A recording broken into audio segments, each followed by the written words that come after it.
நம்ம சும்மா சாப்பிடும் போது கூட நம்மளை அறியாம ஒருத்தவங்களை பத்தி நினைப்போம், நம்மளை அறியாம அவங்களுக்கு நாம நன்றி சொல்லுவோம். அந்த மதிப்பிற்குரிய அந்த மனிதர்கள் வேற யாரும் இல்லை, விவசாயி விவசாயி விவசாயி.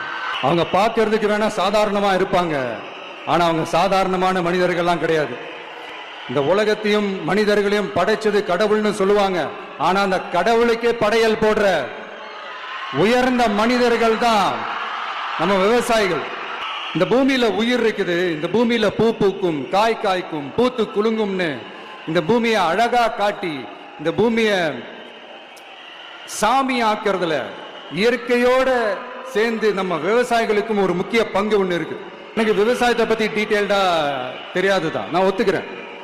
அதனால மற்றவங்க மாதிரி நானும் டெல்டாக்காரன் தான் அப்படின்னு உங்க காதுல டால்டா ஊத்தலாம் நான் வரல. எனக்கு இந்த அடுத்த ஜென்மம் மறுபிறவியை பத்தியெல்லாம் எனக்கு தெரியாது. அது உண்மை அப்படின்னா அடுத்த ஜென்மத்துல நான் ஒரு விவசாயி குடும்பத்துல பிறக்கணும்னு ஆசைப்படுறேன்.